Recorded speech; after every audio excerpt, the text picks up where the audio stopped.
Just a second. I'm trying to see if How does it, that look, Linda? hold on. It's not showing me right this second. Takes a second. Here I come. Yeah. Oh no, yeah, you're cattywampus enough. Yeah, that's good. Yeah, I know what to do. I know what I'm going to do. So you Okay. do your thing and I'll do my thing. Okay, I'm going to do the intro to the show and to you, and then we'll talk. Thank you, my And sweetheart. Thank you. You can interrupt anywhere you want to be not behaving. It's fine. I can roll with it. Oh, you're the best. So roll it, baby. I'm Okay, ready. here we go. Facebook, wake the hell up. This is it. This is your moment to have some freaking fun. Yeah. Welcome to Comic Spot. I'm the crazy lady that joined the army, and now I vet out veterans for a not living. You know, I'm only half Jewish, so I don't have a living. So, anyway, I'm here and I'm introducing to you somebody who's all over everything comedy, actor, writer, director. He's done it all. He's been all over late night. He's been all over the country, probably the world. Today, he's here with us. But before we do that, I want to tell you his catchphrase fits him.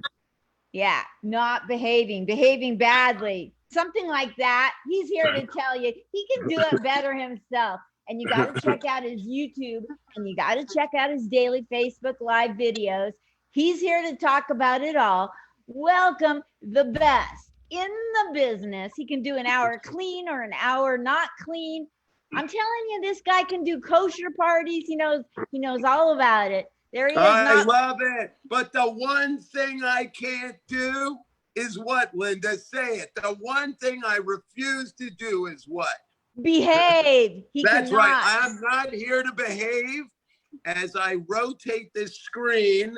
All right. And some people are going, he's making me dizzy. He's making me dizzy.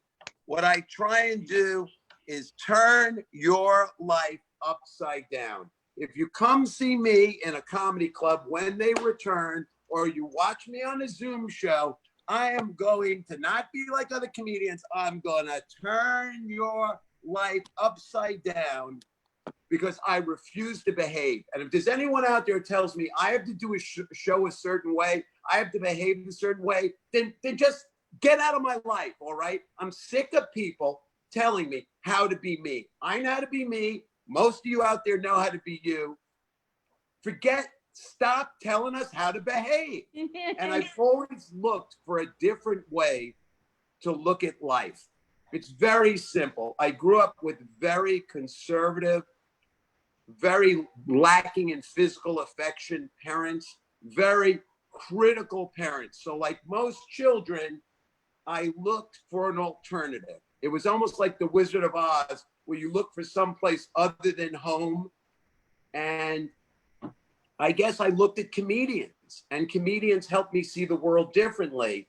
And they sort of took the world and made it right for me. But I found that when I behaved, I was getting screwed. Everything I did in life, when I did things, because other people have an agenda, that agenda suits them. That agenda isn't to help you, but they tell you things like, I used to be a school teacher, believe it or not. I have a degree in accounting. Now do you believe I do? Now do you believe I'm Jewish? I think you can actually get into Israel with a degree in accounting instead of a birth certificate or a passport. And I did it because I was behaving. I was doing what my culture, being Jewish, approved of. I was doing what my parents approved of. And I just said, can I say, can we curse? I don't know if we can curse it. Yes, please. Yes, please. Yes, please curse. Oh, please curse. Please misbehave. And I said, fuck this. I'm not going to do it. It's not me. I was good at it, but it wasn't me. So what saved my life was misbehaving. Yes. Was not behaving the way my parents wanted me to behave, was not behaving me the way society. Every time society says you should do something like this, every time somebody points a finger at you and says, I don't like the way you're behaving, maybe you should continue behaving that way. Absolutely. Because people have a hidden agenda that benefits them not you. And when I'm talking, I'm not just talking to you, Linda. I'm talking to everybody that's listening to this show. This is not a show to me. This is a reality to me. Yes. Yes. And that's how I became a comedian. I stopped behaving. I mean, it was Groucho Marx. Remember, Groucho Marx said, I never want to be a member of a club that would have me as a member. And society, Yes. society in the last 10 years, everybody wants to join a club. Everybody wants to be like everybody else. Everybody wants to wear the same fashion. Everybody wants to cut their hair the same way. And then all you hear them say is, I want to be unique. Oh, fuck you. The only way to be yourself is to not behave like other people. And the only way to truly enjoy life and to tap into your inner energy is to stop behaving like other people tell you to behave and behave naturally, what's natural for you. Jimi Hendrix was a left-handed guitar player. He didn't go and buy a left-handed guitar. They make left-handed guitars. He didn't behave. He turned the right-handed guitar upside down and played it lefty. You know what I mean? It's not about technique. It's not about doing things right. It's about feelings. It's about feelings. And the more I misbehave, it's like I'm like a little kid throwing a tantrum. I don't want to, Linda. Mommy, I don't want to behave. I don't want to behave, mommy. Because when I behave, I lose Steve. Oh. I lose my heart, my passion, my feelings. And so I walked away from a big job with Price Waterhouse, one of the biggest firms in the country back then, and began the very hard life of trying to be funny professionally. I've always been funny off stage, but trying to be funny professionally. And I've received so much criticism, not so much from the audiences. No, the From comments. club owners, and my fellow comedians talking behind my back quite often. And the biggest don't behave I did in the last 2.5 years is I stopped using a microphone. I came out one night from the back of a room and I didn't have a microphone, and I just started talking to everybody as I walked through the crowd, and I started shaking hands. And after about 5 minutes of shaking hands, I just looked up and ad-libbed and just said, this is my whole act. And everybody just started laughing because it's so ridiculous. When is he going to tell a joke? And I saw you mention that in one of the ads for your show, how I moved away from shtick. The same as Steve Martin. If you read Steve Martin's book, Born Standing Up, and every comedian supposedly understands it, but you don't understand it. It's about how to get away from the punchline. The punchline is not the joke. The punchline is you as a comedian. I'm the punchline. Steve Martin, I'm a wild. That was the punchline. The punchline is me. If you're hiding behind a joke, you're behaving. If you're and the only way to be yourself on stage or in life is to not behave. And that leads us to, how the hell did I start making these fakakta Facebook Live videos?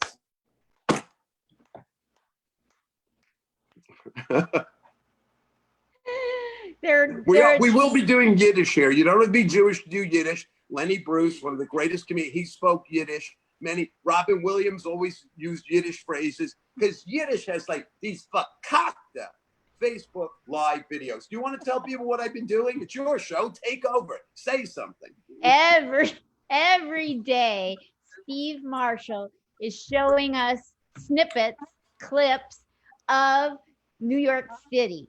And like, I think if I had to guess, he started it because some yahoo got on Facebook and said that New York wasn't going to make it. And he's out there disproving that and showing places in New York City that used to be something, the history, the present, the giving hope for the future. That's what I think you're doing.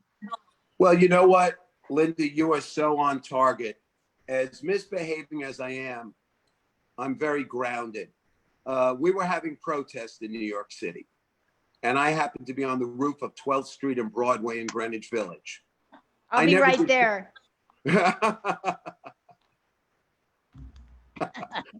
Well, that's such a beautiful thing to say, because we'll get to the hatred towards New York City. I'm very frank. In the morning, if you get me in the morning, I'm even more misbehaving than at night. I'm more sexually misbehaving and comedic, but I'm honestly misbehaving. I'm honestly frank. I'm not going to be polite. I'm going to be frank. And hold on a second. I just want to get the video back. Am I there? Yeah, You're here. Yeah. And the protests were going on below me. And I said, well, why don't I go on Facebook Live and show everybody the protests and let people evaluate it for themselves? Let people, without any edit, nothing against the news, but instead of editorializing, I'll show people the protests and people can decide, are these rioters or are they protesters? And what they saw on night one were the protesters facing off against the police. And the police formed a line in front of the protesters. Now, the police did not strike them. The police did not have weapons in their hands. I'm a very pro-police guy. The police did not have weapons in their hands, but they started to advance slowly. And the protesters, you could see now, did nothing to the police. And suddenly they arrested 3 individuals, but there was no violence. And I guess I wanted people to see that. Also, we saw some people they weren't even looters. They were trying to break a window of a store and they were just banging away at it for five. I mean, these were the most amateur looters you've ever seen. These were definitely not professional looters. It's almost like Rodney Dangerfield would say, I tell you, this guy wasn't good. He tried to rob me with a butter knife. You know, hey, you know what I say? The butter was still on the knife. You know, I tell you, I had no respect. So all comedians can do impressions. Anybody that was a wise guy that sat in the back of his public school class in Brooklyn can do impressions. So can I show you my impression? My only impression? It's of D.B. Cooper. You remember who that was? Wait, D.B. Cooper was the person who threw millions of dollars at a plane or something? Yeah, here it is. Ready? Yeah. That's it. Hold on a second. Welcome to Don't Behave with Steve Marshall. I'm just going to explain that was Linda jumping out of a plane. A great comedian, Teddy Bergeron, who was also very maligned by comedians, very maligned. All they wanted to talk about was the negative side of him, but they didn't talk about how he was on The Tonight Show, how he was on David Letterman. And once I was with Teddy, and every comedy coach, these fakakta comedy coaches, you know, coaching is a talent. Not everybody can be a coach, you know, and he said to me, sometimes when somebody doesn't understand a joke, it's because you didn't explain it enough.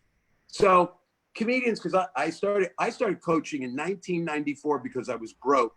And Don Jameson from that metal show, he's on a show with Jammin' Jim Florentine, and Don Jameson's on VH1, that metal show. He came to me in 1994 and he said, I'll give you $400 if you coach me. If you promise to show up, I'll give you $400. Because I was always giving people little tips and just mostly, you know, I'm like a motivational speaker, encouraging them.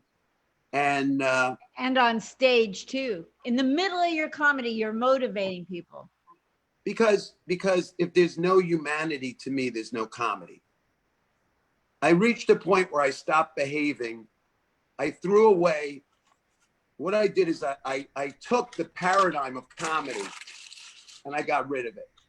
And I said, comedy without humanity is no good. And recently, I know I'm all over the place, folks, I'll slow down a little. But about 3 months ago, I started doing an underground live stream television show. And one of the shows I did was on pathos. Because I find so many of today's comedians don't have heart. And I showed Jackie Gleason on The Honeymooners. And as rough as he is with Alice, you know, oh, Alice, bang, zoom. But at the end of the show, he's so contrite. And you can see him, he's like, when he's ready to apologize, you just, you know, he hems and,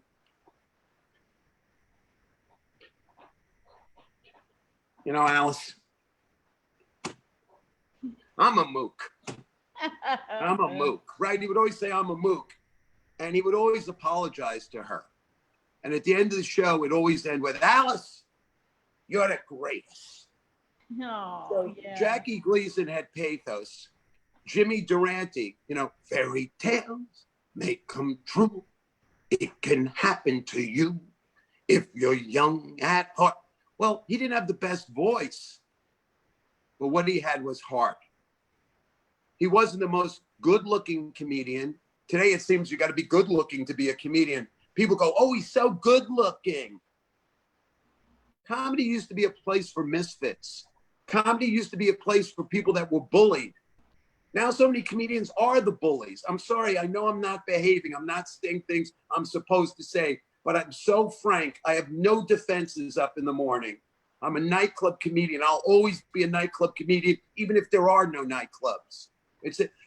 You know, I was told by Tony I work Dangerfield's Comedy Club, and Tony, Rodney's partner, is not only my mentor and best friend, one of my best friends. He said to me, Rodney didn't even want to go to the movie set till 4 p.m. because he was a nightclub comedian. He didn't want to wake up early. Jackie Mason didn't like doing that fakakta chicken soup sitcom. You know why he didn't like it? He didn't want to wake up early in the morning. We're comedians. We don't behave. We sleep late. We stay up all night. We're vampires. You know how much shit I've taken for not being up in the morning? People always telling me how to be a comedian. People, you know what you need to do to get on the Tonight Show? You know what you need to do? Calling me at 11 a.m. Why aren't you up yet? There must be something wrong with you. Well, I didn't go to bed till 3. Why can't you go to bed earlier? Telling me how to behave my whole life. My mother, when I was a kid, all she wanted me to do was be neat and clean. And at 7 a.m., my sister was talking about it on my television show the other day. She would take if my sneakers or my sister's shoes were in the living room, at 7 a.m., she'd throw the door open violently and just fucking throw the sneakers or the shoes at us. Because our whole thing was have a neat room. What if company comes by? We lived our entire life for what other people thought of us. Behave in public, you know? And that brings me to the protest. And I don't care if people get mad. People have a right to protest. Yep. They're telling the protesters, behave.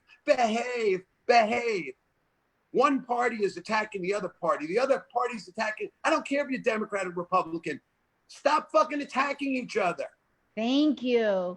We're going through a pandemic. We might not survive. Can we just get along? It's all about getting along, and it's all about health. My father died when I was 15 years old. It's all about health, everyone. So when you're abused as a child, I was mostly abused mentally by my parents, not physically. Psychologists will tell you there's a 50% chance if you've been abused as a child that you will grow up to abuse someone else. And I want to be very frank this morning. If you're putting your hands on women, get your fucking hands off of women. And this is what I do in my show. You know, Linda, apropos, it just comes out. There's no joke coming. Get your fucking hands off of women. Don't walk around like you're a big alpha male, big fucking alpha male. But in secret, you're beating up your wife or your girlfriend. Get your fucking hands off of women. No joke coming. Stop behaving like an alpha male to please your frat boy brothers. And so this is what goes on during my show. And then I segue that into humor. And I tell people, you know how I don't behave on stage? I go on stage and I tell people I'm a feminist. Now, apropos of what's going on in society today, where up until a week ago, we were being told that any male that wears a mask, right, is not a male. He's not masculine. Remember about a week ago, somebody came out and said that, oh, if you wear a mask, you're a pussy. He didn't say a pussy, but he was like, you're not masculine. Do you imagine what it's like for me in a comedy club with people drinking to say I'm a feminist? And that's how I would follow that up. Keep your hands off of women. I'm a feminist. I'm on your side, ladies. I'm wearing a pad right now. Oh, it's a heavy flow night. My breasts are so tender. So I find that if you're not afraid to go to the negative side of things, to walk in, Tony Woods, who is Dave Chappelle's mentor, calls me a doctor of the soul. He said, Steve, you're not afraid to walk into dark areas and shed light. And every night, and I want to please everyone, I try to tell people don't behave like anyone but yourself. Whatever you are, you're the best at you. And whatever you are, be more of you. Please, I don't want to hate Republicans because they're Americans, and I don't want to hate Democrats because they're Americans. And to hate a Democrat or to hate a Republican is anti-American, because we are built on a two-party system or more. And that is what made America great, was the right to be different and the right to argue, but not to be violent. So when I am telling ethnic people, and I've said it for 10 years, I saw this hate coming 10 years ago. To all the ethnic people in the United States of America, no violence. The best way to get back at a bully is to kill them with kindness. So you know what? They don't like us being ethnic. We're going to be more ethnic. We're not going to be violent. We're going to be more ethnic. I'm going to go first. I am so proud of being Jewish. Next week, I'm going to go to a plastic surgeon. All right. Instead of getting a nose job, I'm going to get a bigger nose. I'm going to get the biggest goddamn Jew nose my Jew head holds. I'm not going to behave. I'm not going to get a nose job. I'm going to get the big. I want my nostrils to enter the room 6 seconds before my Jew nose does. You know why? Because there's nothing wrong with having a big Jewish nose. Nothing. There's nothing wrong with being Italian. Be more Italian. Fuck them. Don't drop vowels at the end of your name. Add more vowels. A, E, I, O, U, and lasagna. When you go for a job interview and somebody asks your name, you're Italian, tell them, my name's Veal Parmesan. You have a problem with that, asswipe? Because if you're black, get a bigger penis. There, I said it. I'm not behaving. I don't want to say, get a bigger penis if you're black. If you're easily offended, come find me. Come find me on SteveMarshallComedy.com. Come find me on Facebook Live, Steve Marshall. Come find me on Twitter at Don't Behave. Come find me on my new TV show, Don't Behave with Steve Marshall Live. Come find me on YouTube, which Linda posted on Don't Behave. I'm not going to behave because ethnic jokes don't hurt people. I'm Jewish. I'm ethnic. People were not rounded up by Hitler and said, now 6 million a year, you're going to get it good. Oh, no. What's he going to do? Get out the joke books. Come on, Nazis. Read these Jews' joke books. Start offending these Jews with Jew jokes. Wake up, you fuckers. Nobody gets hurt by an ethnic joke. They get hurt by violence.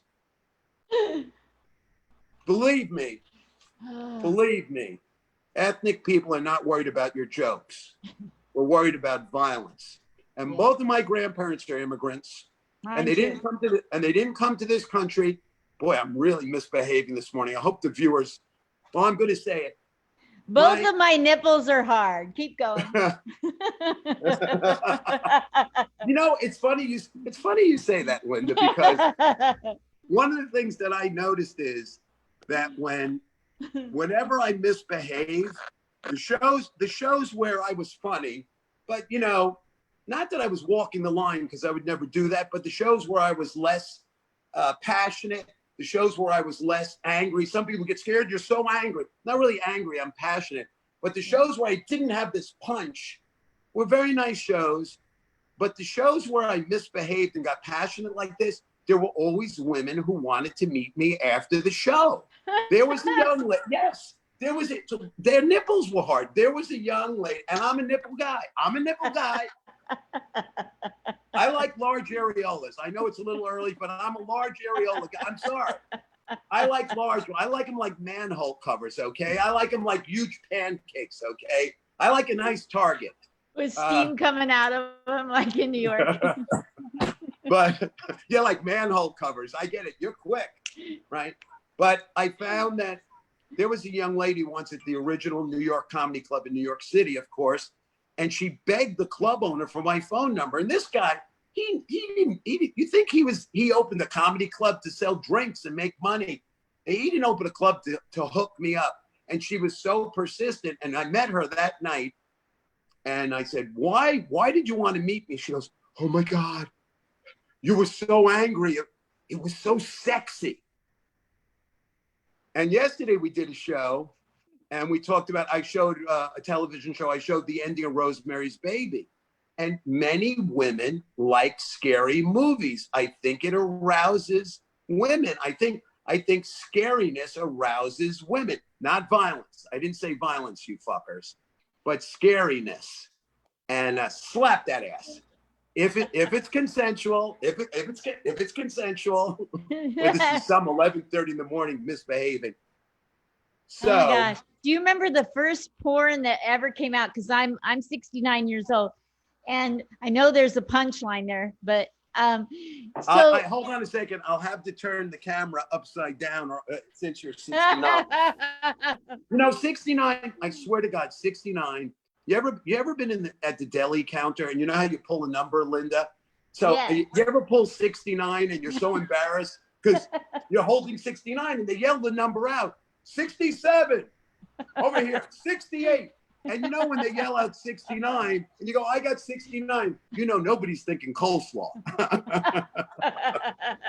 So are you a 69 girl? 69 is the equal rights of oral sex because you're getting it, I'm getting it. Plus it's like dancing because let's say I want you to go a little faster, okay? Then what I do is I speed up on you. Then it's like dancing. Then you speed up on me. But if you want me to go slower, then you slower on me, and then I go and I slow it down on you.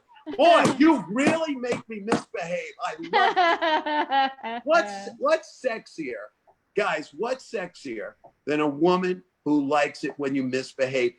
Marlon Brando or James Dean, Rebel Without a Cause. There's nothing sexier than a guy who isn't beaten down by society. Cool Hand Luke. My nickname is Cool Hand Steve. Remember, what's your dirt doing in boss man's hole? And then he makes him dig it out. Then the next guy comes and goes, why is your dirt? Why is my dirt? Why is my dirt not in my hole? And, there's nothing sexier than someone who misbehaves. And what I mean by misbehave is not use excessive force or excessive violence on anyone. It means somebody who has the integrity to stand up for what they believe in, no matter what.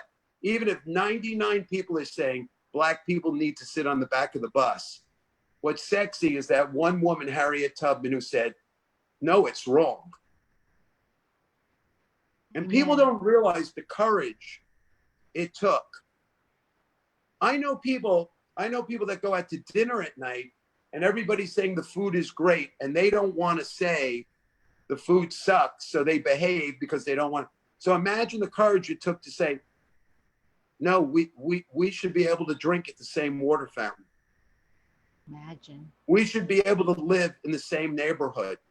We should be able to vote. And don't forget, this thing of protest, it didn't start in 2020. If women didn't protest, they wouldn't be voting. That's right. So this is the passion I have for freedom.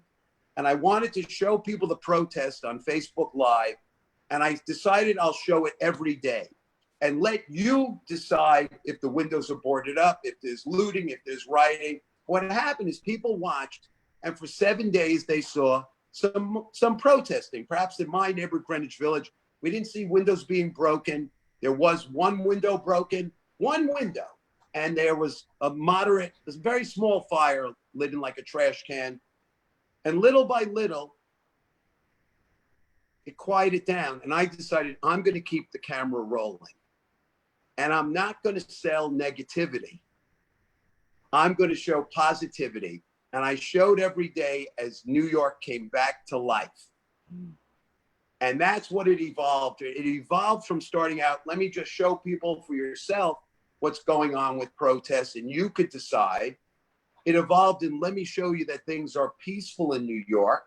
And people were saying nasty things. They were saying, one comedian wrote to me, you must be the last New Yorker, the last person in New York. I had a lot of he might have been joking, I don't know, but I'm a little defensive right now about jokes like that because New Yorkers are proud people. But let me tell you, people in Las Vegas are proud. People in Kansas City are proud. We're all fucking proud.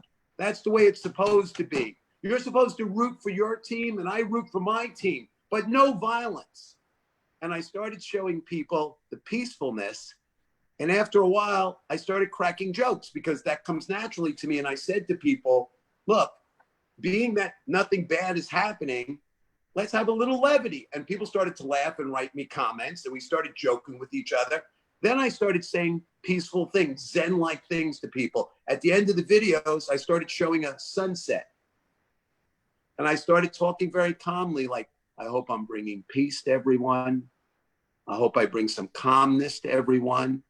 As we look at this sunset, let's remember the inner light we all have inside of us. And let's all turn up our inner lights. And let's not let anyone dim our light. And let's become more inner. Let's use this time to get back in touch. And people started responding to these positive messages filled with jokes, filled with just saying hello to people. And then one day I was in the house 51 days, everyone, 51 days before I went outside. I was a nervous Jew. Hey, some stereotypes are fun. You got to admit, come on, you got to be able to laugh. Don't take yourself so seriously, all right? So I was a little nervous, a little neurotic. And I decided to take my Facebook Live with me, and I walked through Greenwich Village, and there were some protesters. Greenwich Village, famous for protests. It's where the folk singers came in the 60s, Bob Dylan. For you comedy fans, it's where George Carlin and Richard Pryor came, where I lived in the 60s, because they didn't want to behave. Nobody likes a comedian that behaves. So George Carlin decided, fuck this. I'm going to take off my Las Vegas tuxedo. I'm going to grow a beard and a mustache. I'm going to wear a T-shirt and jeans. And he became the George Carlin we all know. A place for your stuff. Wow. You know, and Richard Pryor did the same thing. Coincidentally, he took off his tuxedo. He didn't want to be an Uncle Tom anymore. And he started talking about things that were relevant to Black people. But what he also did, what people forget, sometimes Black audiences go, you can't make fun of me because you're not Black. Well, that's not true. That's not true. Richard Pryor, and I think if you see Live on Sunset Strip, he makes fun of the white people coming late, and he does the white voice, which so many comedians have stolen from Richard Pryor. Oh, excuse me, am I interrupting you? Excuse me. It's an exaggeration of a white voice. He's making fun of white people, but he's not saying white people are bad people. You see the different comedians? There's a humanity, and he's pointing out the differences in us. But he's not saying that white people should change. He's just pointing out there is a difference in behavior. And that Black people, they were starting to say in the late 60s, say it loud, I'm Black and I'm proud. They didn't want to behave anymore. They didn't want to kiss the man's ass anymore. And comedy is protest. The act of telling a joke is protest. Every little kid that's thrown a spitball in class when he or she is 3 years old is protesting rules and society. And going back to the great Groucho Marx in the movie Horse Feathers, whatever it is, I'm against it. And I kept yelling since I first commenced it. I'm against it. He's opposed to it. On general principles, he's opposed to it. I'm against it. That's what comedians do. They say, I'm against it. That's what Lenny Bruce did, and he was arrested. Lenny Bruce was a protester. I know many people are watching The Amazing Mrs. Maisel, or whatever it's called. I don't think they really know that Lenny Bruce was a real person. Lenny Bruce was arrested so that I could come on this fakakta show and talk about 69ing you, and you could say your nipples are hard, and somewhere there's somebody watching this going right now, no, I'm disgusted by this. This is vulgar. This is highly vulgar. You know how many people have missed the point of, I talked about a feminist. I've talked about women having a right to vote. I talked about Black people having equal rights to be able to use our water fountains, move into our neighborhoods. I talked about being proud of who you are, but all somebody will hear is, he talked about sex at 11:30. He doesn't know how to behave. He's vulgar. What's vulgar to me is violence. That's what's vulgar to me is violence. Crack your jokes. Say your little nasty remarks at the country club or other places where Groucho. You know that Jewish people couldn't join in Hollywood. Jewish people could not join a country club, even though they were big stars because they were Jewish. Yep. So Jewish people wake up also. That finger of hate is always circling out there. And today it might be on Black people in excessive force, or it might be on some woman who's taking a beating at home from a drunk husband, or it could be a drunk woman abusing her husband. That happens too.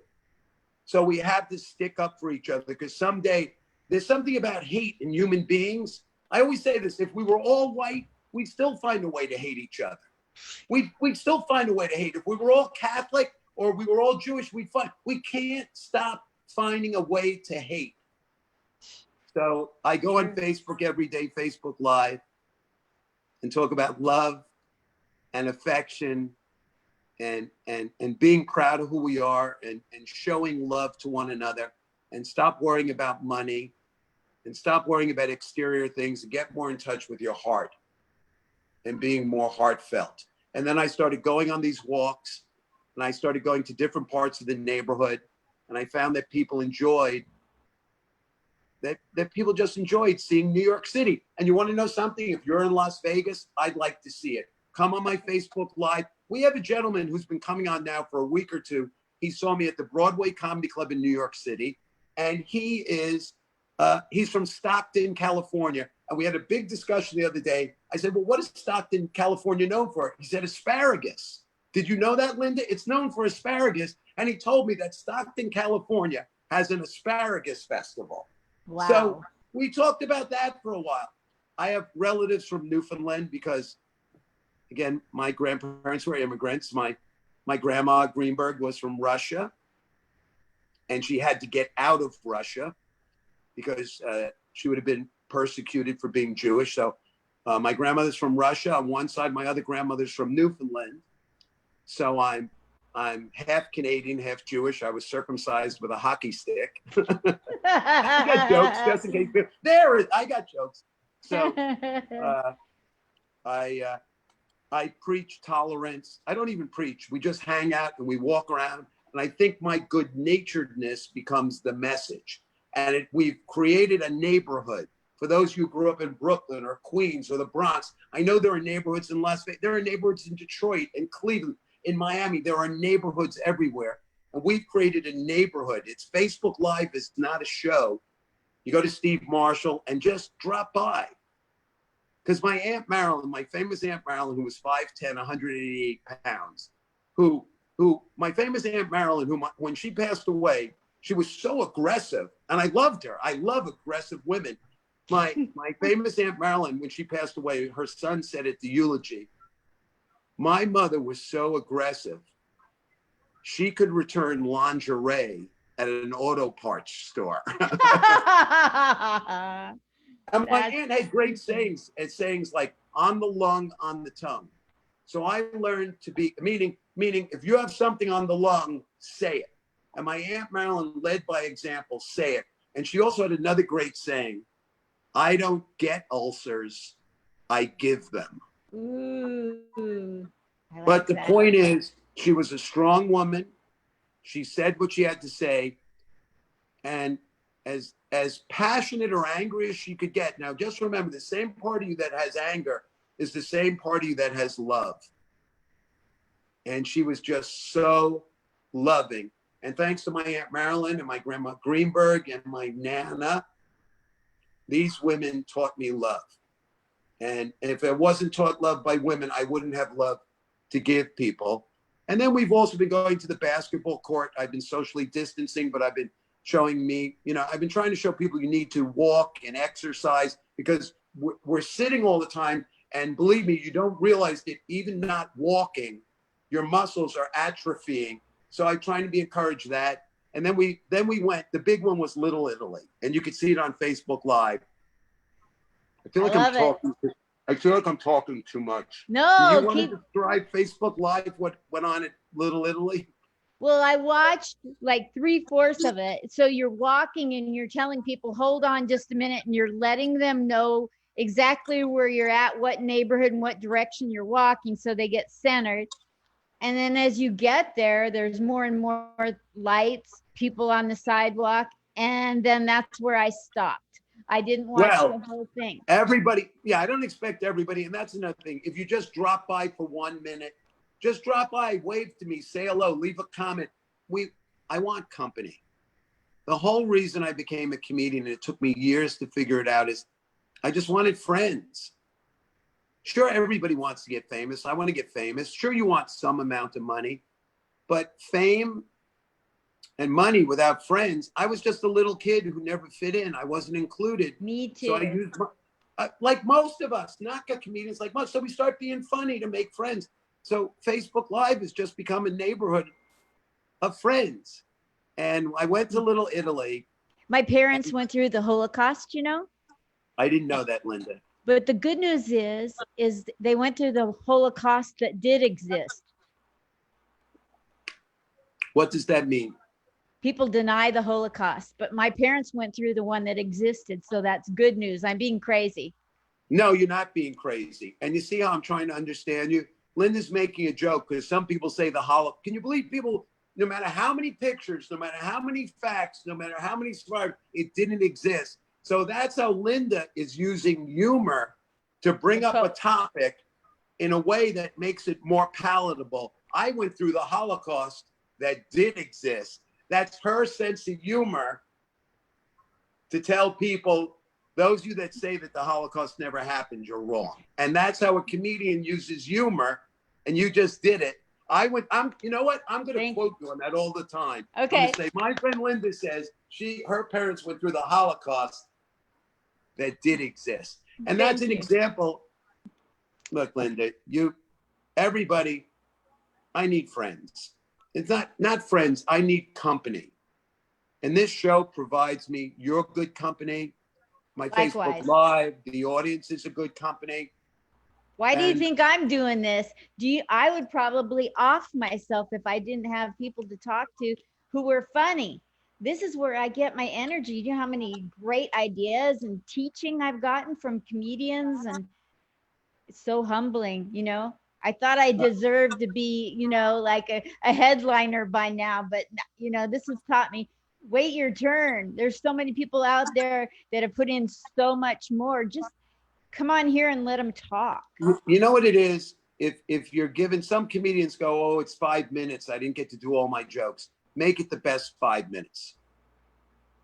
And earn your way up the ladder. I mean, a lot has changed in comedy now because of the pandemic, but earn your way up the ladder.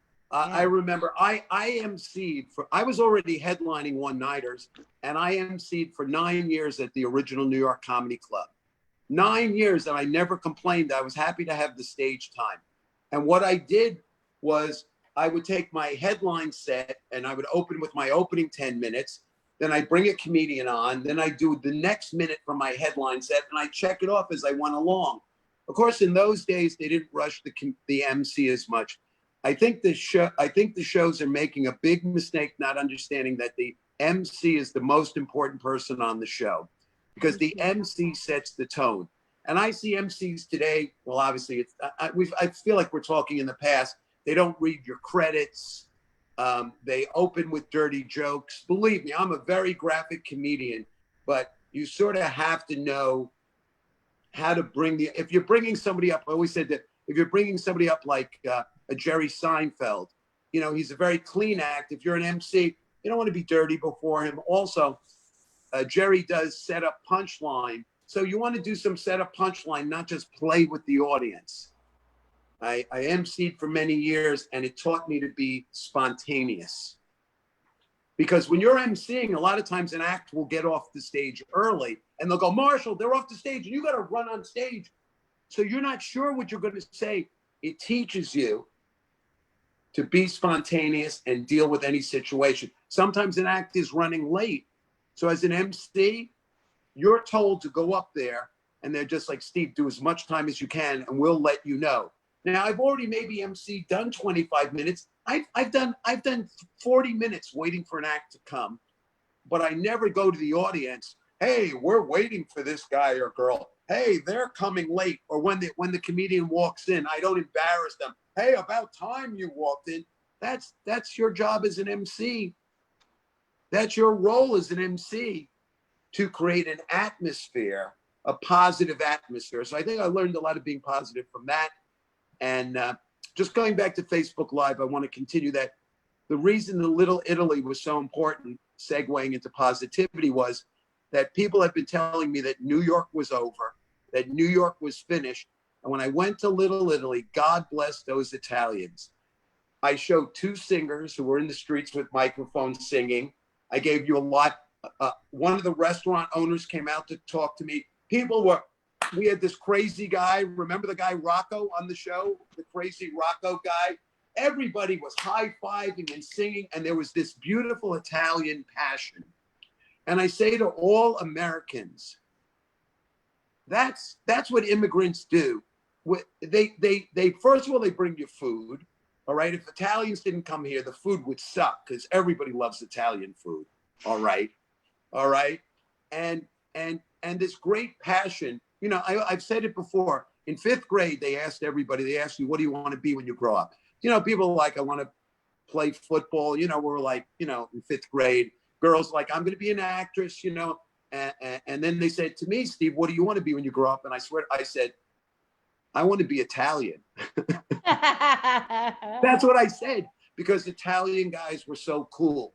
They had swagger, and they were like, hey, you know, hey, you know. I love Italians wind up. Italians wind up before they speak. Hey, you know, hey. and they didn't behave. Italians didn't behave, and we saw Al Pacino in Serpico, and he was a police officer who didn't behave. So you see, behaving doesn't mean violence. The don't behave in Serpico was he wouldn't take payoffs. He wouldn't take payola. That was the don't behave. And we saw what we call anti-heroes. Last night on the TV show, my TV show is called Don't Behave with Steve Marshall Live. And last night's show, Thursday nights, is called Steve Goes Illuminati Live. And it's really misbehaved. And last night I showed a clip from One Flew Over the Cuckoo's Nest. And it's a perfect example of someone who doesn't behave, Randall P. McMurphy. And it's a perfect example of an anti-hero. And like in other words, like a hero usually wears a white suit, and a hero is good looking. But Randall P. McMurphy was a troublemaker. He got out in a cuckoo's nest. One Flew Over the Cuckoo's Nest. He got out of prison by pretending to be mentally ill. He was a criminal. He's an anti-hero. But he gave those people, perhaps wrongfully diagnosed, and it's such respect for mental illness. Yes. He gave those other people in the mental institution hope. He gave them hope that someday they could get out of there. And in the end of the movie, what happens to Randall P. McMurphy? He didn't behave. He protested. And sometimes what happens in society when you protest, they gave him a lobotomy. And in the movie, the big chief goes to help him escape. And he leans over, and the chief, it reveals, he's got like the receding hairline like me. There's a huge, like 4-inch scar on his forehead. Because Randall P. McMurphy, played by James Nicholson, has been lobotomized. So a lot of times I find society, politicians, people with money, bosses, husbands, the way I see it, they try and break your spirit. And when they can't break your spirit, they lobotomize you. And that could be metaphorically, they lobotomize you and you turn into a Stepford wife. But in this movie, they lobotomized him, and the chief smothers him, and he's a Native American, and he sets his spirit free. And that was like the movie The Hurricane with Denzel Washington, and the movie The Hurricane about Reuben Hurricane Carter, that he said, you can lock up my body. Denzel Washington says is Reuben Hurricane Carter, you can lock up my body, but you can't lock up my mind and my heart and my soul. So the chief doesn't kill him. he releases, he's a native, he releases his spirit. And then, of course, the orderlies are going to come take away the body. And the other people in the mental institution are going to think he escaped. Wow. And the chief wanted the other people in the mental institution in One Flew Over the Cuckoo's Nest to know that escape from this mental institution was possible. He was their hero. The same as Cool Hand Luke kept trying to escape. The same thing as they tell you, I believe, prisoners of war are told it is your duty to try and escape. And comedy was my escape. My mother and my father were abusing me mentally. Society was abusing me mentally. And my soul was freed by telling jokes and being funny. And that's the don't behave. Anytime I told any jokes around my dad, if I got a laugh, he'd call me a bitch. And I didn't have the nerve to do comedy while he was alive. And the first time I got up on stage, I was standing in line and somebody said that they were a psychic. I said, oh yeah, so what do you see around me, right? Kind of flip. And he said, your father's here and he's proud of you. Oh my gosh. So I felt my dad's presence the first time. I feel like my father is proud of me on the other side. You know, they say when you get there, you become perfect. So I think that he's not calling me a bitch anymore. Your dad, and perhaps my mom and dad, they didn't know how to cope with things. We discussed yesterday, last night's show was titled The Upside of Depression. And I want to hear that. Because that's the don't behave. It's the anti-hero, the don't behave. Everybody looks at depression as negative. And one of the sites said that very often people that get excessively, we all get depressed. First of all, I think that helps everyone to realize we all get depressed. First, when we know that, then it doesn't exacerbate. But it said that in some people, they don't have the coping mechanism. They can't cope with depression. Maybe nobody's taught them. Maybe they didn't have a comedian in the family. Maybe they didn't have an Aunt Marilyn. Maybe they didn't have a comedy club to go to. Maybe they didn't have a funny aunt or uncle. Maybe they didn't have a teacher who looked after them. Maybe, you know what I'm saying? So nobody taught them how to cope. So perhaps your father and my father and mother, they were doing the best they could do without any coping skills. Absolutely. And somehow in you, Linda, and in me, your father and my father, my mommy and daddy, because I go back to being my mom, they planted a little seed in us of goodness. They just didn't know how to water it because nobody had watered that seed of goodness. And then they had to learn to be that's thing. You're a bitch.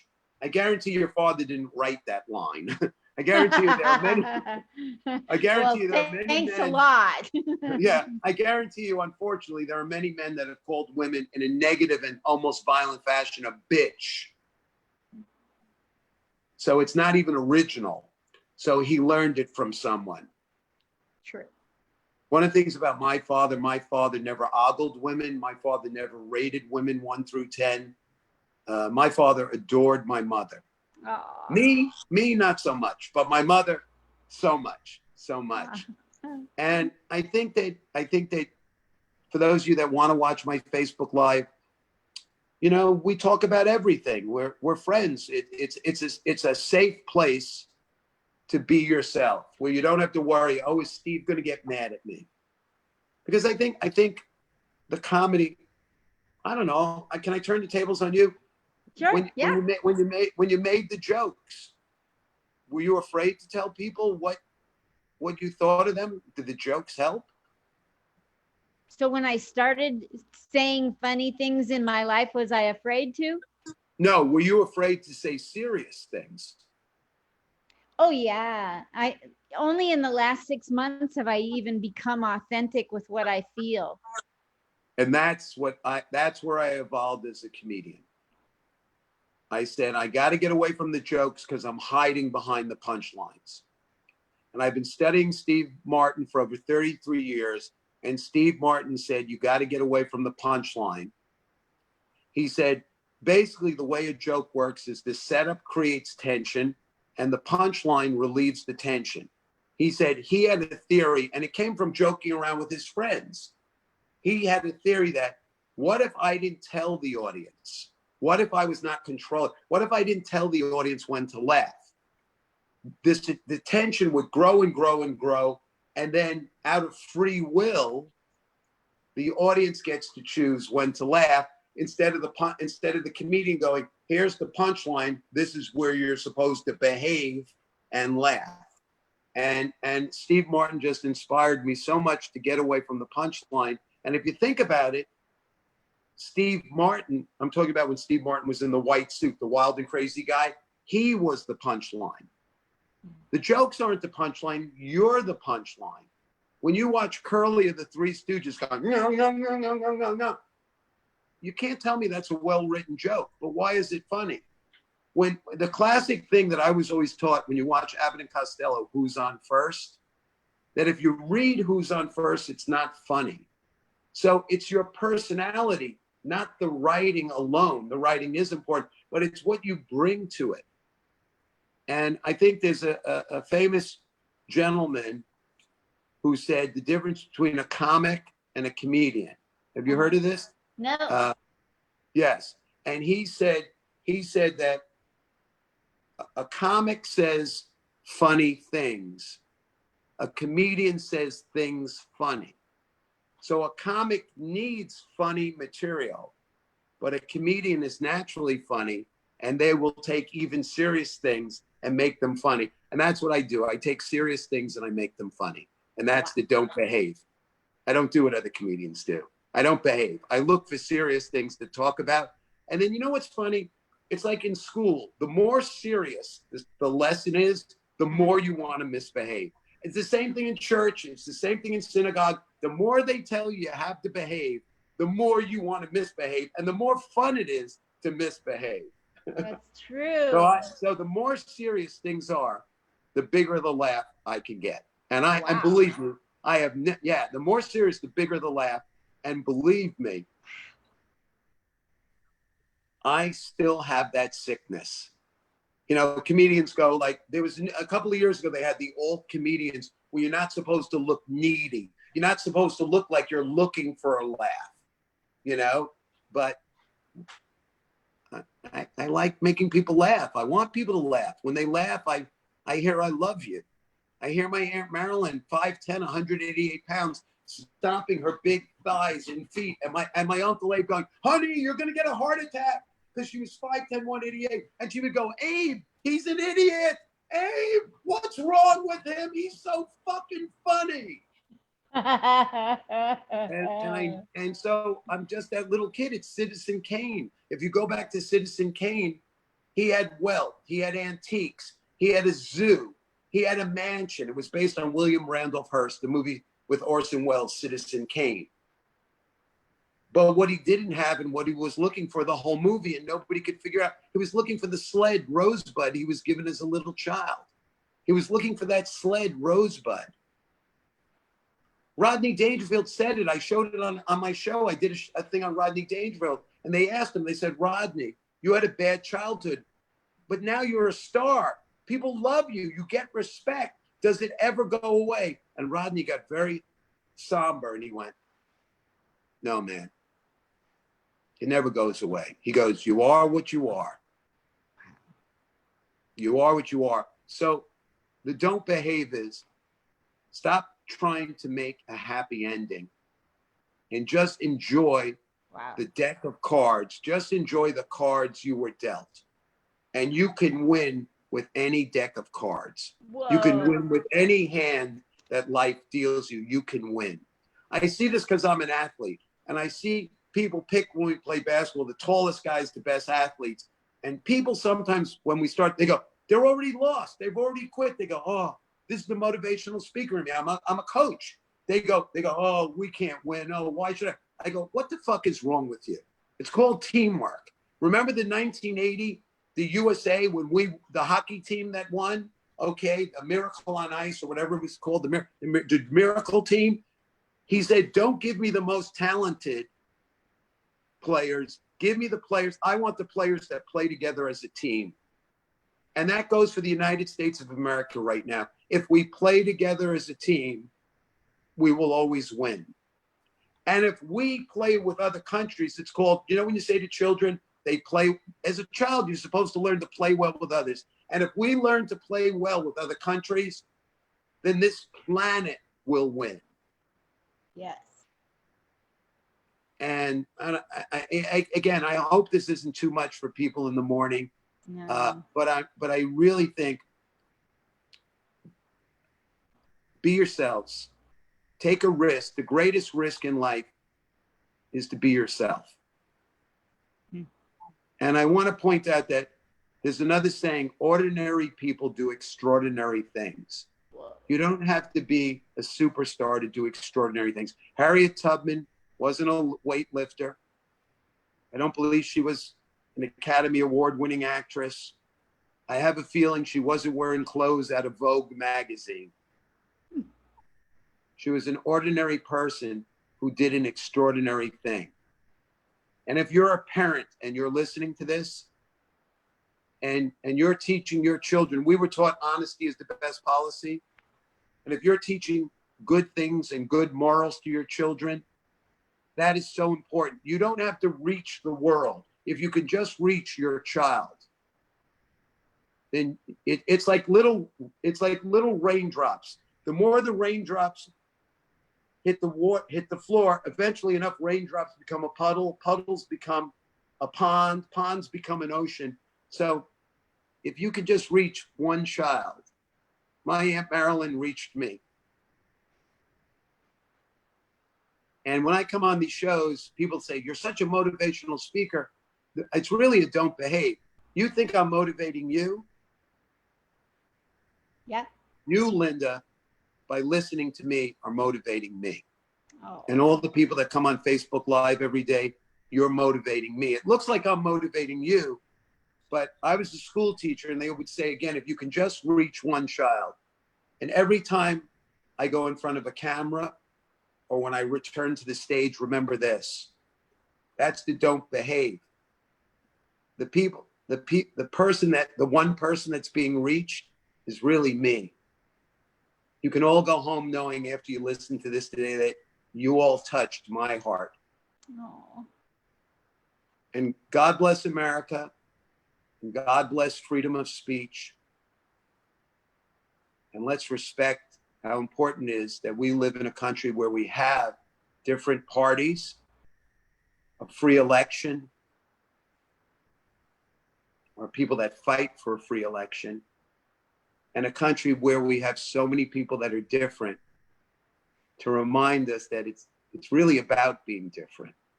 I hope I wasn't too preachy today. Oh, no, you were great. Are you kidding me? You're the best. You motivated me down to my socks that don't match because the Dollar Tree's cut back. They're now But putting that's out. that's the don't behave. Who says you have to match your socks? I wish we would stop matching. You know what? I wish we would stop matching our clothes. I think that would cure half a mental disease. Stop fucking matching your clothes. Stop matching your clothes, your belt to your shoes, to your purse. Stop matching your clothes. Boy, that's a weird way to end up on this show. But It's a perfect way. Hope you, Linda, when you asked me to come back on the show, we did another show which was much sillier and much zanier. Yeah. But when you asked me to come on the show and talk about Facebook Live, I said, oh my God, at least there's somebody out there paying attention. Oh. And children need attention. I'm not saying they need to be, every comedian is doing that joke. Oh, trophy kids. We give them a trophy for everything. You're not seeing the kids that don't ever receive a trophy. Wow.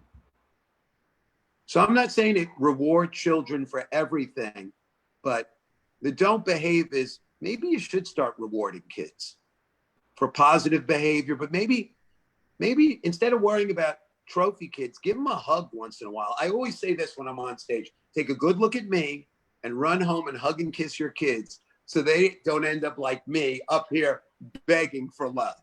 So if you don't want your kid to be a comedian during this pandemic and seeking out, because this is the way comedians are. If we can't get on stage, we'll go on Zoom. If we can't get on Zoom, we'll go on Facebook Live. If we can't do that, we'll stand outside in the street. So hug them, hug and kiss your kids. Tell them you love them, for crying out loud. Look at the two of us. Otherwise, they'll be talking about their nipples getting hard. And Comedians are like the game at the fair where you got those holes in the thing and the heads pop out and you're hitting them down and they'll come up another way. You're right. We're like whack-a-moles. That's the whack-a-mole where you go. You're so right, Linda. You're so right. And you know what, Linda? When you do return to the stage, don't be afraid to not go for the joke and put that in. Okay. Because you have to take a risk that if you're funny, to trust that you're funny. And to take topics like Lenny Bruce did, like Richard Pryor did, like Dave Chappelle is doing now. Dave Chappelle did a show, 846, and it's all about excessive violence and excessive force. There are no punchlines. And I read the comments, and you know what the comments said time after time? I don't care if Dave is being funny. I enjoy being with Dave. Wow. Don't? Yeah. Let them enjoy you. When I was a young comedian, I guess I was rushing from joke to joke, and the MC said, and this was at a club where we didn't get paid. Believe it or not, young comedians, we didn't get paid for years. And he came up to me and he said, you know what? Why are you rushing after the punchline? He goes, this is when I was doing jokes. He said, you're not letting them like you. Wow. Don't rush to the next. Let them like you. Their laughter is their way of saying, I like you. And it fucking hit me like a ton of bricks. David Brenner told my friend Ted Bloomberg when he was working at Catch a Rising Star, he said, enjoy the silence. See, that's the don't behave. Everybody's looking for the laugh. Look the opposite of what everybody's doing. David Brenner said, look for the silence. Because in silence means the audience is listening to you. Is the audience really listening to you? So don't be afraid to go into weird territories. If you're naturally funny, you will find the funniness in it. And I've been doing this a very long time. And I remember when I was a young person, before I was a comedian, I went to see the comic strip. And in those days, the monologists and the cleaner comedians would go on first, second, or third. And there were only about 6 comedy clubs in the whole country. And those comedians would go on early because you really had to listen to their material. They weren't doing physical antics as much. So you really had to listen carefully. But at the end of the show, they would also put on new comedians. And Gilbert Gottfried at that time was going on last or near the end of the show. And I'll never forget it because he was so weird and so abstract and so Picasso and so different. But the comedy clubs, they gave him a shot. I just ask all these Zoom shows that are going on now to give young comedians a shot. And that doesn't mean young by age. I don't care if they're 85, and there are many older comedians now doing comedy for the first time. Give them a shot. Give them a try. The comedy club was called Catch a Rising Star. It wasn't called 2 drink minimum and see a professional. It was called Catch a Rising Star. Joey Bishop, who was a member of the Rat Pack in Vegas with Frank Sinatra and Dean Martin and Sammy, he said, you need a place to be bad. He didn't mean a place to attack the audience or to insult the audience. Unless you're Don Rickles, I would stay away from that. But he meant you need a place to fail. And how are we going to have great comedians if we don't give them a place to fail? And that's the don't behave. Don't just put on the comedians that are getting the laughs. Put on the comedians that aren't getting the laughs. Now, I know this is a fact. I know Margaret Smith a long time, and I think she ended up writing for Roseanne, and she was on the Letterman show. And I remember this one comedy club we were doing. In those days, it wasn't even a comedy club. It was a restaurant with a comedy night. And when Margaret Smith walked in, you can look her up. The booker of the show turned to me and goes, "Oh, Margaret's here." Like, that was horrible. I hope she doesn't want to go on. And Margaret was a very odd bird. And I love odd birds. And she was so funny, but the audience might not have gotten it at first. And thank God clubs gave her stage time and gave her and the audience. Sometimes the audience needs to catch up to you, and that's the don't behave. So don't just put on the people that are getting the easy laugh. Don't just put on the people. There's nothing wrong with getting an easy laugh. If it works, believe me, I'll slip on a fucking banana peel. But also put on the Andy Kaufmans, put on the Margaret Smiths, put on the Dave Chappelles. You know what I mean? Mix it up. Mix it up. It really, you said it really, because in the movie Annie Hall, Woody Allen, I got to do it. Woody Allen goes, I can't go on next because you don't understand. Like, I'm a comedian. He's a comedian. The comedian can't follow another comedian. It doesn't work that way. So it's really not the right way to do it, is have one comedian follow another. Now here's the don't behave. Don't listen to me. Put a comedian after a comedian, because that's the don't behave. But I think variety is what's important. Let's have a monologist. Let's have a stream of consciousness comedian like me. Let's have someone like me who runs through the audience. Let's have someone like Jerry Seinfeld who stays on stage.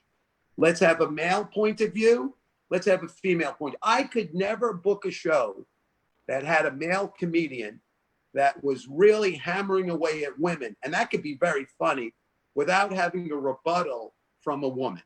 Wow. I think it's fair that if you're going to have a comedian that says women are like this and women are like this and women, I can't stand women, in a funny way, because it could be funny, then let's put a woman up there so we have that point of view also. I love that. And I think it's called modulation. And let's bring variety back. And let's start to teach audiences that if a comedian doesn't kill, it doesn't mean it's not of value. Wow. And that every entertainer, singer, actor, how many actors don't get the audition? How many baseball players don't hit the ball? If you hit 1 out of 3, you're going to the All-Star game. You're hitting 333. If we don't give our children an opportunity to fail, they're never going to discover who they are. Wow. So it's not just entertainers and comedians and singers and dancers. Everyone needs an opportunity to fail, to make mistakes. I love that. And if this is the motivational speaker in me, then so be it. Because to just tell jokes, I got to be who I am. People like Steve Martin, Johnny Carson, Don Adams, Richard Pryor, George Carlin, these comedians, Joan Rivers, Carol Burnett, Lucille Ball, Minnie Pearl. Howdy. Bob Shaw had a great joke. Bob Shaw, I think, wrote for Seinfeld for a while, had a great joke. He called it the Minnie Pearl tampon. And what it was a tampon with a price tag on the string. Oh, that's good. If you know, but you have to know Minnie Pearl always wore a hat with a price tag on it. But Yes. these comedians saved my life. They were my Randall P. McMurphys. They were my Jack Nicholsons from Cuckoo's Nest. My parents treated me like I was a mental patient. And George Carlin was Randall P. McMurphy saying, Steve, there's nothing wrong with you. We're going to steal a bus today and get out of this mental place. And we're going to play basketball and we're going to laugh and we're going to misbehave and we're going to have fun. I hope I didn't talk too much today. I hope I'm not too verbose, everyone. Not at all. You're perfect. I need to get going, not because of you, but because I have to prepare for my 10 o'clock interview, which is 1 o'clock in New York. I get it. Yeah.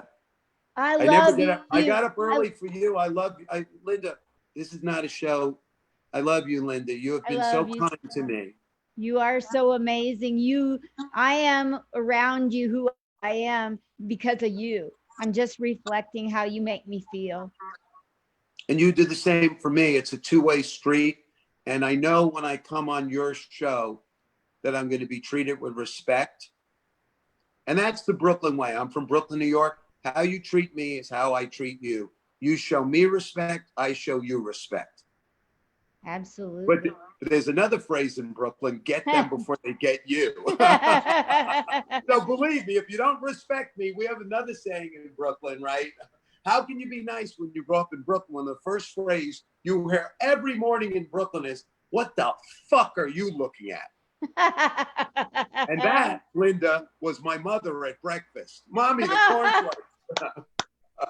I had a great time. I had a great time. Thank you so much. I love you. Please, I'm going public on your show. Please click on the YouTube, and I want you to watch the TV show. And and here's the Don't Behave. It's Don't Behave with Steve Marshall Live. It is the story of a ballerina. It's ballet and comedy.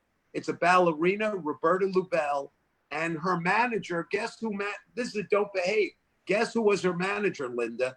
You? He's on the show, George Shapiro. Wow. George Shapiro, Jerry Seinfeld's manager, is Roberta Lubell's manager. That's how Don't Behave, how cool George Shapiro is. George Shapiro, who discovered Andy Kaufman. George Shapiro, the producer of Seinfeld, one of the producers. He's just a Bronx boy like I'm a Brooklyn. He says, Steve, I'm Georgie from the Bronx. He's so down to earth. He discovered this ballerina and helped her make the transition to television. And the three of us are on the show laughing and kibitzing, down to earth and sharing our hearts. And the first episode is called The Princess Roberta Lubell. And also there's a lot of inside information on Seinfeld and Larry David and comedy and the history of comedy and loads of ballet. And people would say to me, you can't put ballet with comedy.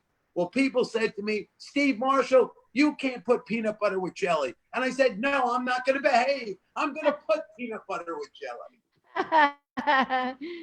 Oh my gosh. You're the best. You're the best. Love you lots. Have a great day.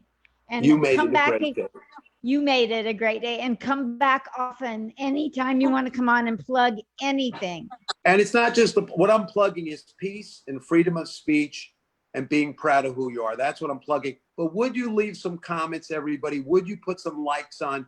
Because we're comedians. We're people first. Everybody wants to be liked. So please click some likes, write some comments, and I will take the time today to respond to, even if you didn't like what I say, as long as you don't say it in an agitating fashion, that's freedom of speech, but participate. There's an old saying from the 60s. If you're not part of the solution, you're part of the problem. So don't agitate, but participate, and tell Linda how fantastic she is. Tell Linda how beautiful she is and how beautiful her spirit is.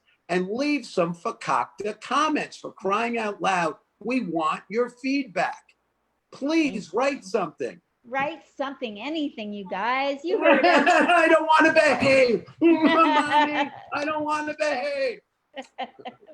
Bye, Steve Marshall. Love you lots. Bye. Love you lots. See you on Facebook Live. Okay, bye.